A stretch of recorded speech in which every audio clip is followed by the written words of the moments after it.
Former Maple Leafs coach Derek Lalonde just made one of the most surprising moves of the NHL offseason, and I don't think it's getting nearly enough attention. Less than a day after Toronto announced he wouldn't be back behind the Leafs bench, he was already heading to one of the organization's biggest rivals.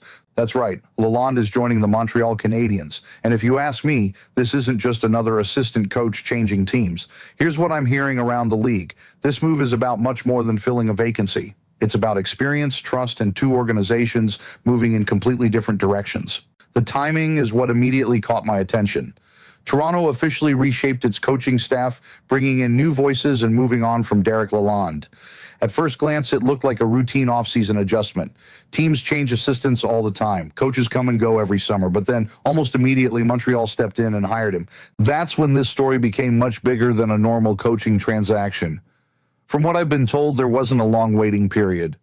Montreal knew exactly what it wanted. The Canadiens saw an experienced NHL coach become available and wasted very little time making their move. That tells me they already valued what Lalonde could bring long before Toronto announced its coaching changes.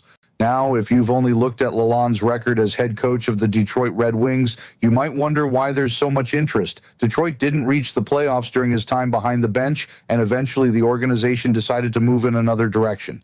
But here's how I read this situation. Around the NHL, assistant coaches and head coaches are often evaluated very differently. There are plenty of coaches who are outstanding assistants, but don't necessarily find the same success when they're running the entire bench.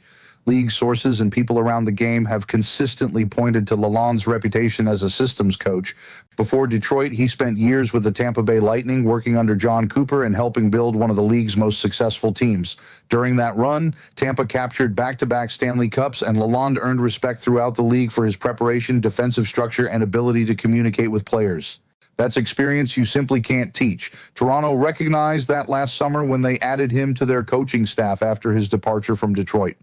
The expectation was that he would strengthen certain areas of the Leafs game, particularly their defensive structure and penalty kill.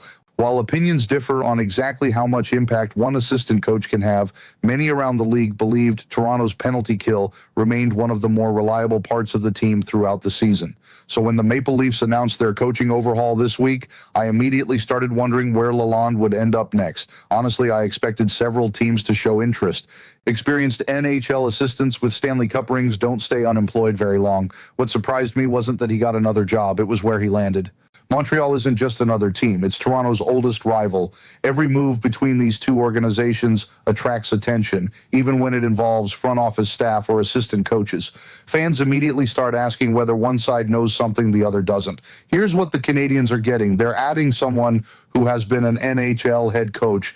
They're adding someone who has worked with championship players. They're adding someone who's coached elite veterans and developing prospects. Most importantly, they're adding another experienced voice to support Martin St. Louis. That's one of the biggest parts of this story. Martin St. Louis has done an impressive job guiding Montreal through its rebuild. The young core continues to develop, and the organization appears to be moving in the right direction. But coaching a rebuilding team brings different challenges every season. As expectations rise, so does the pressure. From what I'm hearing, Montreal wanted another experienced coach behind the bench who could complement St. Louis rather than replace his approach.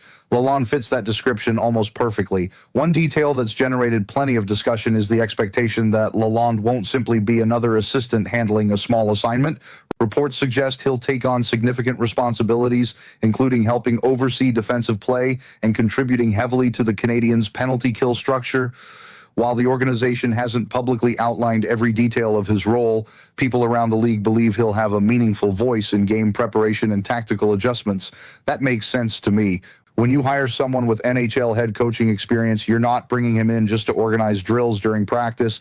You're bringing in another hockey mind who has already lived through the pressure of making difficult decisions behind an NHL bench.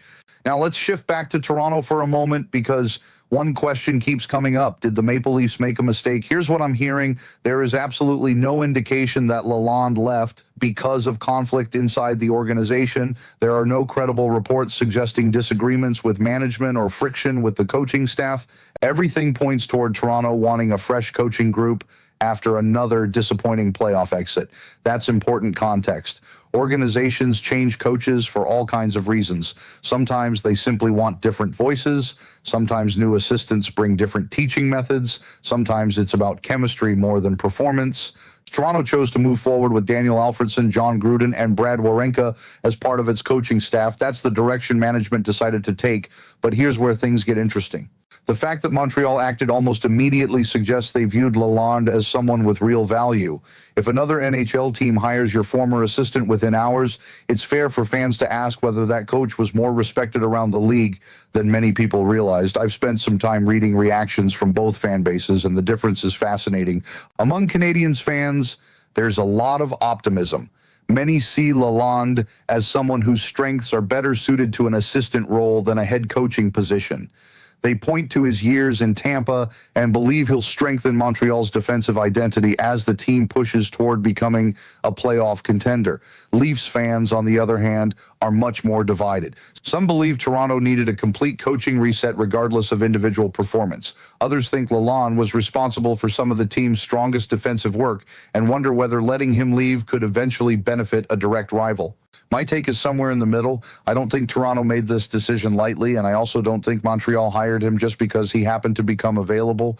Both organizations clearly believe they're making the right move. That's what makes this story so intriguing. The Canadiens aren't trying to make headlines with a flashy player acquisition here. They're investing in experience behind the bench. Sometimes those decisions don't generate much attention during the summer, but they can have a major impact once the regular season begins. Think about where Montreal is right now. This is no longer a team simply hoping to improve by a few points in the standings. Expectations are growing. Young players are becoming established NHL contributors. The next step is learning how to win consistently, defend leads, survive difficult road trips, and compete against playoff-caliber opponents. Experienced coaching matters during that stage of a rebuild. Lalonde has been through deep playoff runs. He's seen what championship habits look like every single day, whether it's video preparation, defensive adjustments, or helping younger players understand the details that separate good teams from great ones. That's knowledge Montreal believes is worth adding. And don't overlook another important part of this hiring: communication. One of the qualities Lalonde has often been praised for throughout his coaching career is his ability to connect with players. Modern NHL coaching isn't just about systems anymore. It's about earning trust. It's about explaining adjustments in ways players understand. Successful assistants often become trusted sounding boards inside the dressing room. That's another reason I think Montreal viewed this as more than simply replacing Trevor Letowski. The Canadiens appear to be strengthening the overall experience level of their coaching staff. Now, could this become one of those moves everyone forgets by October? Absolutely. Assistant coach hirings don't always translate into dramatic changes on the ice, but they can. We've seen organizations quietly improve special teams, defensive consistency, and player development after making coaching adjustments that barely registered during the offseason. That's why I'm paying attention. The latest information I'm hearing is that people around the league respected how quickly Montreal acted once Lalonde became available. Rather than waiting to see what happened elsewhere, the Canadiens moved decisively. That usually tells you something. Organizations don't rush to hire coaches they aren't confident in. As for Toronto, I don't think this immediately becomes a story about regret. Coaching staffs evolve, philosophies change. Every offseason brings difficult decisions, especially for teams under pressure to finally break through in the playoffs. But if Montreal's defensive game improves significantly this season, or if its penalty kill takes a noticeable step forward, don't be surprised if this hiring gets brought up again, because that's how these stories work in the NHL. A move that barely makes headlines in July suddenly becomes a talking point in February after months of results. Right now, all we know for certain is that Derek Lalonde left Toronto and almost immediately landed behind the bench of the Maple Leafs' biggest rival. Everything after that will be decided on the ice, where both organizations are trying to prove their offseason decisions were the right ones, and where every game between Toronto and Montreal just became a little more interesting.